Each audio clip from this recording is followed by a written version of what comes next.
Jeremy Adams, how you doing, buddy? This is weirdly, it's like ours blend into each other. It looks almost like colors are like we're in the same room, but like facing forward.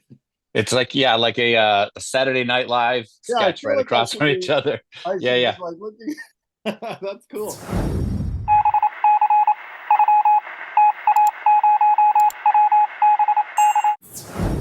All right, Jeremy. Big, Hello. big, big news, big news. Yeah. Um, my name's Jimmy. I'm with Retro Cool Nerd. We've had the pleasure of chatting a couple times. I don't imagine you remember me, but we've talked Nope, I do. before. Oh, well, okay. I never assume anybody will, but that's very flattering. I know. The thing is, if you introduce yourself to me in person, I won't remember you because there's a weird disconnect where I have podcasts or I meet people online, like on this, but like in person, I'm like, oh, until they say, oh, you've been on my podcast. I'm like, oh yeah, okay. It's a Right, weird right. feeling. Well, you got a lot going on. A lot of names to remember. A lot of characters floating around in your head. True. Responsible for some of the best movies that come out in the last couple of years from the DC animated verse. Thank you. Desperately trying to label it the Lukic verse, but I think they landed on Tomorrowverse. And you've done a bunch of the uh, uh, uh, maybe all of them, if I'm not mistaken, of the Mortal Kombat Legend series, Yep. right? Yeah, yeah. So.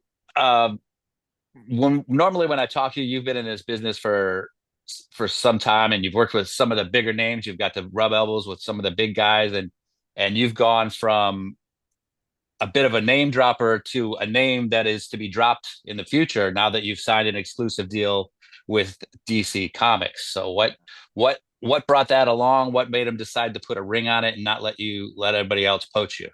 I don't I, like. I want to say I have no idea. I mean, I don't know.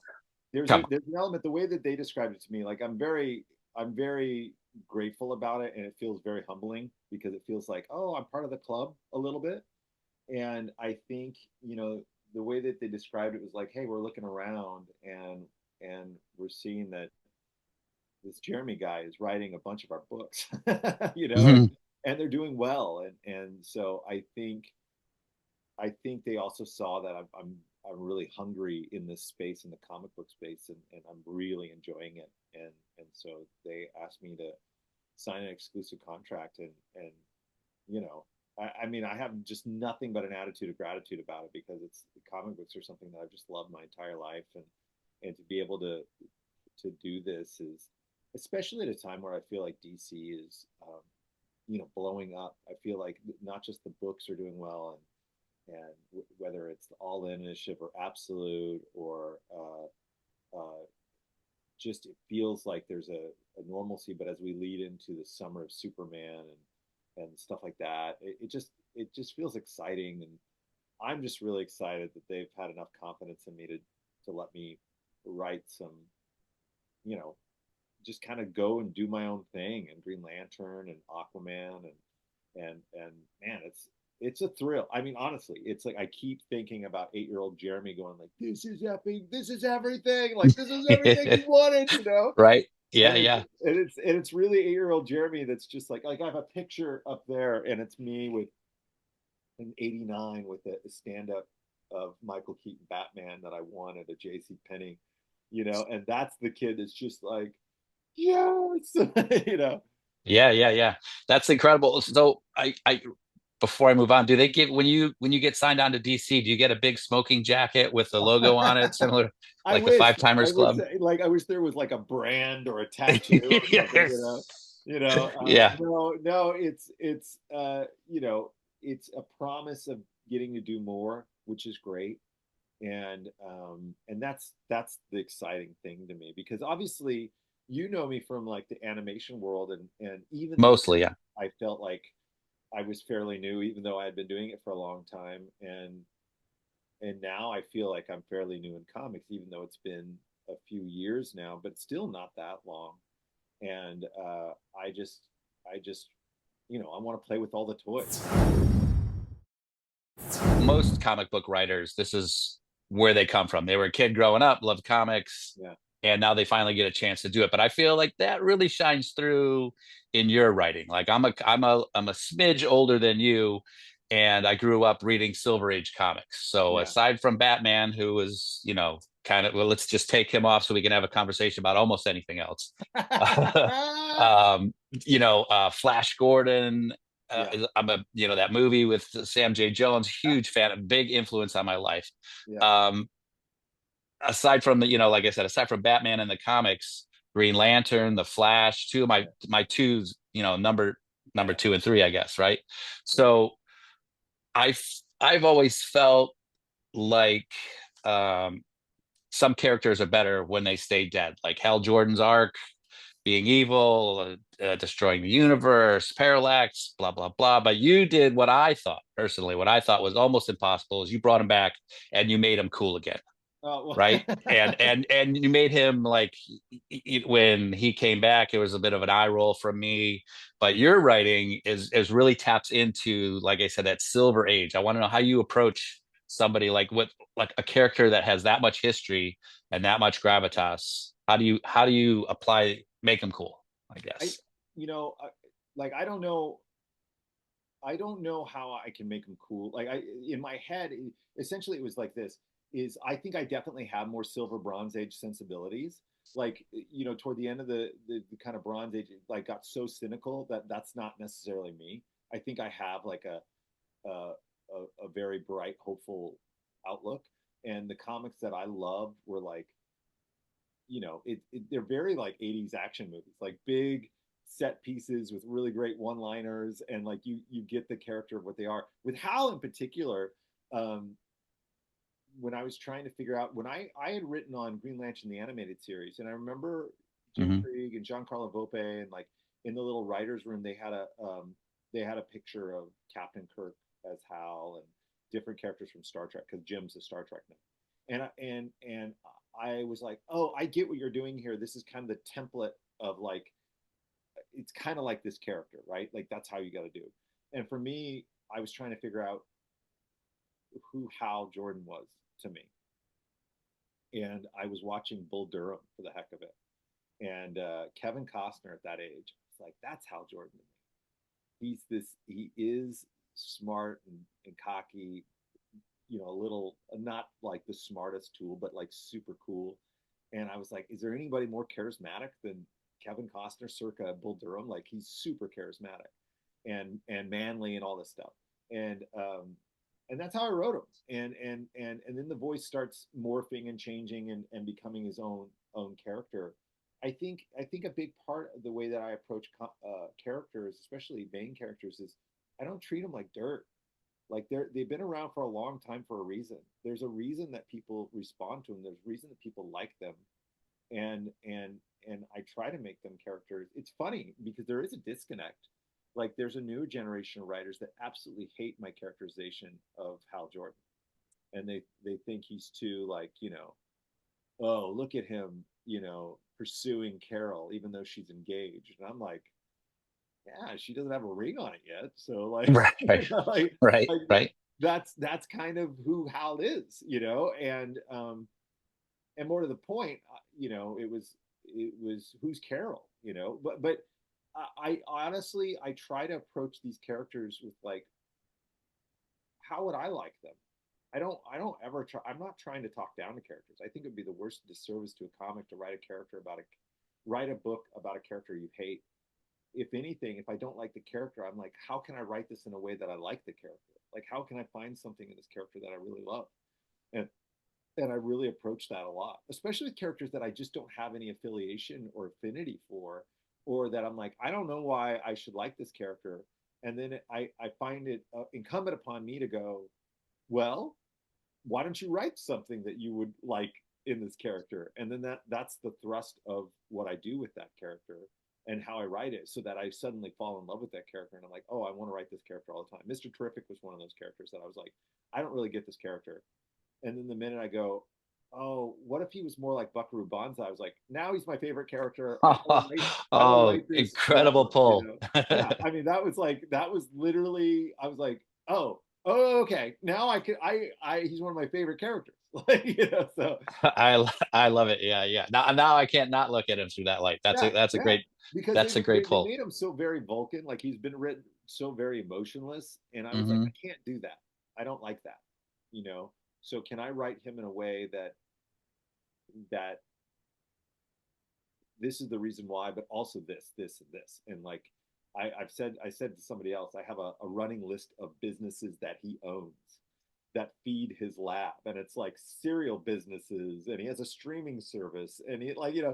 all these things in continuity because, Buckaroo Banzai was such a huge movie for me. And W.D. Richter, directed that. But like the script, he also did Big Trouble in Little China, which is my favorite movie ever. And Two that's another two thing, solid rips right there. dude. And that's the other thing. Like Hal Jordan is very much kind of Kurt Russell. If I'm being honest, there is a little of that Big Trouble in Little China where he just leaps into it, and it's like, well, if it works, it works. Or I might shoot the gun and a piece of rock knocks Right. me out. Like Yeah. I love that bravado. Two solid pulls, man. I was just watching Buckaroo Banzai about 3, 4 days ago. I So love good. that movie. And then I get It's stuck such a on a weird movie that most people like. If you don't know, if you've never seen it, and you walk into that movie, and you're like, "What is happening right now?" At the moment where there's like a watermelon and a press, and they're like, "Oh, I'll tell you about that later," and yeah, it's I'll just tell you such later. a strange, and Jeff Goldblum and Chaps. It's like it's the best. It's the best. So you've got a couple voices in your head. You mentioned Kevin Costner, Yeah, Kurt Russell. When you're writing Hal Jordan, how do you switch from one perspective, one viewpoint in the book, and then you got is it the Green Lantern Corps with yeah, that's everybody else, and you're still yeah, finding colors in the rainbow that nobody yeah.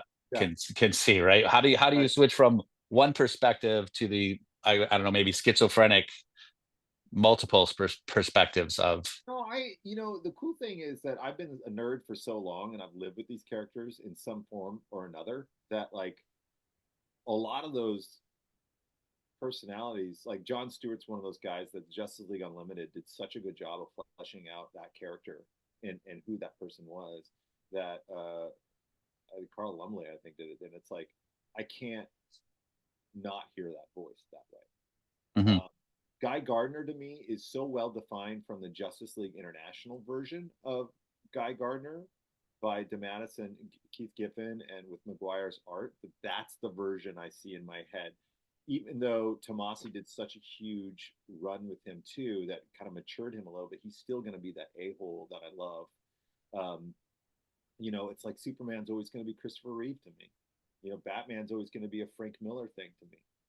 There are some of those distinct voices that I'm writing to, and so with the Green Lantern stuff, the ones that are like, and then there's ones that I don't know enough about. Like I've written Jess in a bunch of different. Like the first time I wrote Jess was in a Lego movie, so like I get Yeah, Jess. oh yeah. Yeah, so like I kind of know who Jess is, but like Simon Baz is one that's still growing on me.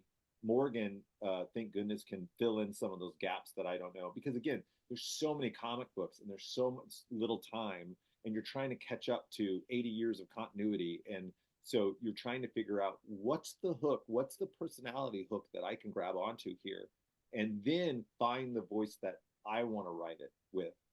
Is It's a task sometimes, but it's a really enjoyable one, because then for me anyways, I find I I don't I don't think there's a character I hate. There's not a character I don't not like. If there's a character that I go, oh, I don't really like that, immediately my brain goes, but how could I like them? And that's immediately how I go about writing them, because as long as it's within the parameters of what the personality is established, as much as it is. Um, but like when Damian showed up in Batman, I remember being like, oh, oh.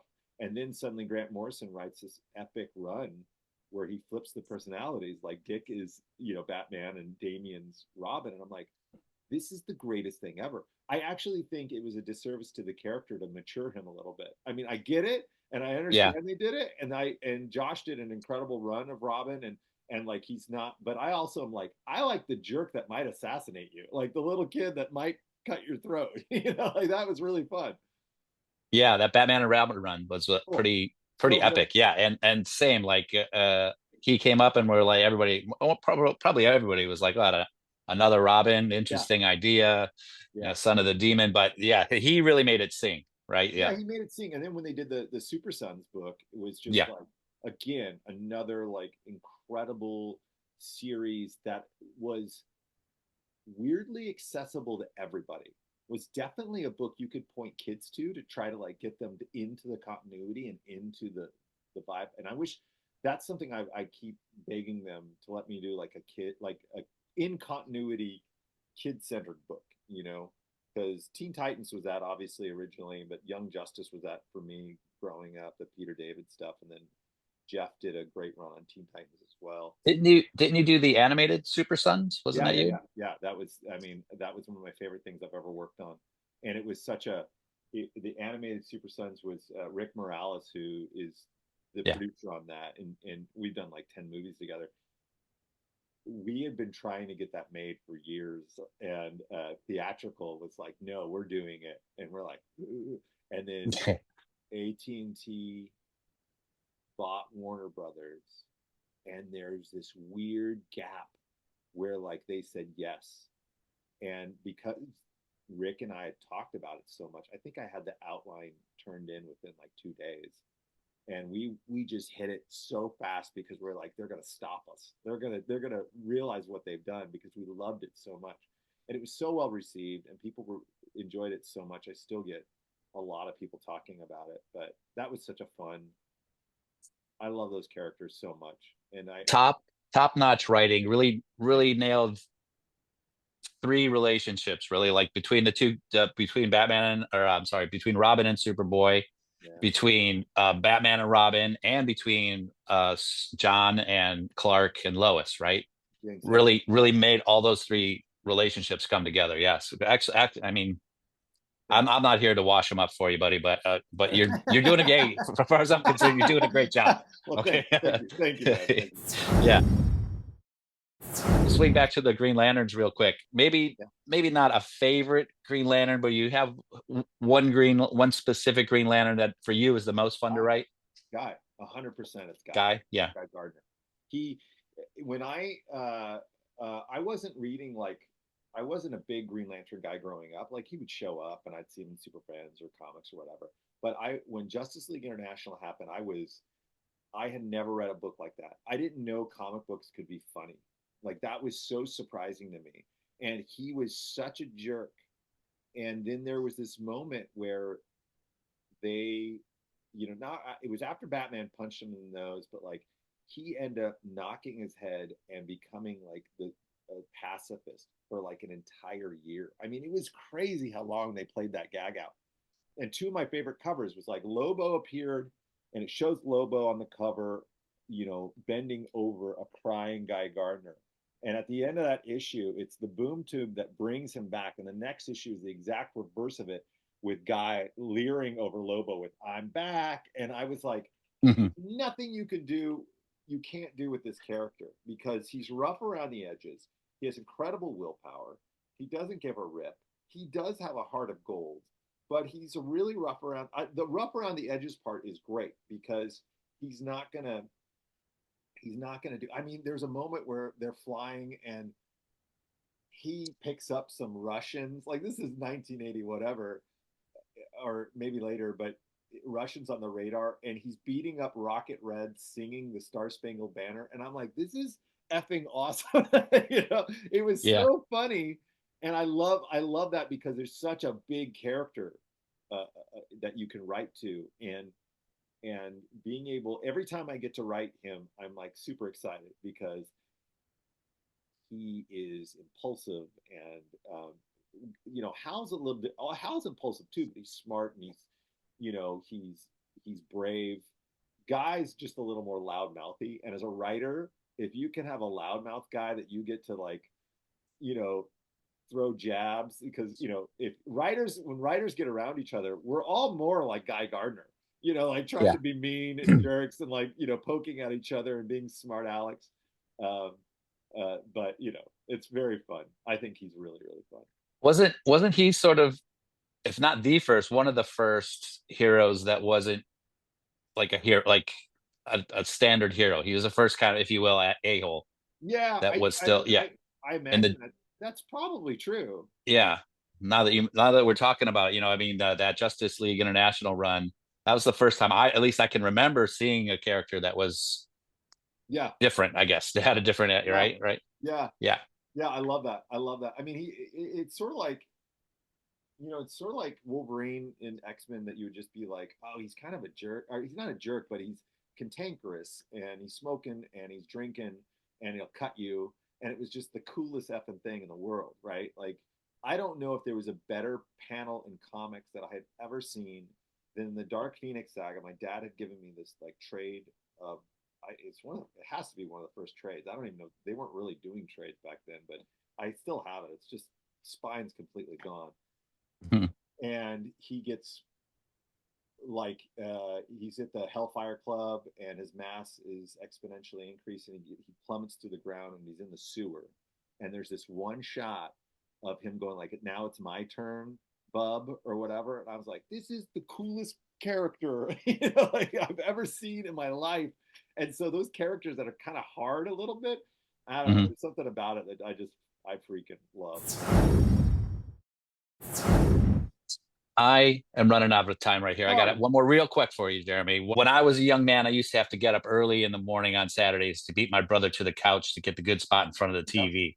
But yep. I'd have to get up earlier than that to beat my parents into the kitchen so I could pour myself a big bowl of sugary goodness to get me through that morning. So, Jeremy Adams, DC superstar, what was your favorite bowl of Saturday morning cereal? What cartoons did you like to watch? So if my mom allowed me, because sugar was like with me is a toxic chemical because I get crazy. Hmm. But on occasion, I would get Lucky Charms, and and just eat the marshmallows as you do. Yeah, yeah. That was the big one. It was Lucky Charms and Cinnamon Toast Crunch. I don't know, Cinnamon Toast Crunch is better. Like, I like it more, but there's something about Lucky Charms that was really great. The Saturday morning cartoon. I mean, it's funny because I was going to say Thundercats, but that wasn't really a Saturday morning cartoon. I would watch that like daily. Saturday morning cartoon. Oh my gosh.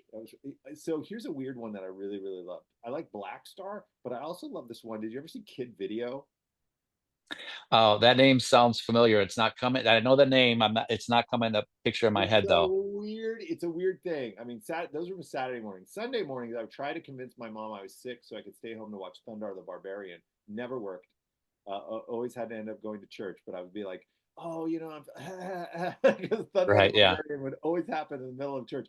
But yeah, Kid Video was a Is weird. is that where they were like a little band and the story was intercut with music Yes, like MTV yes, music? Yeah, yeah, yeah, yeah, yes. yeah, And yeah. it was such a weird, like, I was like, this is one of the first times I've ever seen like it was kind of meta in that way. Jeremy, thank you so much for your time. I appreciate it. Maybe I'll run into you at one of these WonderCons, Yeah. SDCC. Hopefully we'll see you again. All right. Do me a favor, have a great day, and I'll see you on the other side, buddy. Thanks, Thank you. Jimmy. Thanks so much. Bye. Thanks again, man. No, my pleasure. Thank you. Later.